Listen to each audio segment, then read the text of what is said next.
హైకొండలో అభయ ఆంజనేయ స్వామి విగ్రహాన్ని ధ్వంసం చేసినటువంటి ఇద్దరు ముస్లిం వ్యక్తుల్ని కఠినంగా శిక్షించాలని ఎమ్మెగనూరు విశ్వ హిందూ పరిషత్ శాఖ ఆధ్వర్యంలో ఈరోజు నిన్న కూడా నిరసన కార్యక్రమం చేపట్టడం జరిగింది.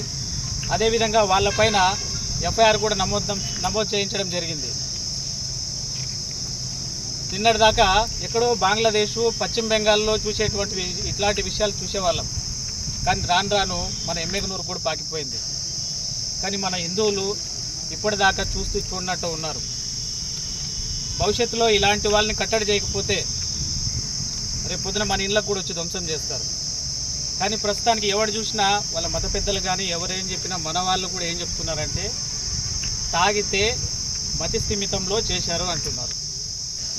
అదే తాగిన వ్యక్తి మసీదులను ఎందుకు కూల్చట్లేదు, చర్చిల జోలికి ఎందుకు పోవట్లేదు, కేవలం హిందువుల యొక్క గుళ్ళ మాత్రమే వస్తున్నారు.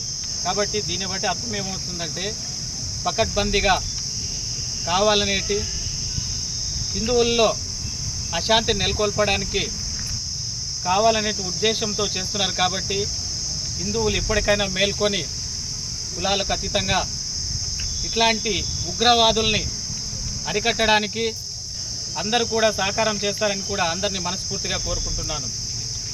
ఇట్లు Vadde Urukundu advocate, BJP leader, Yemmiganur.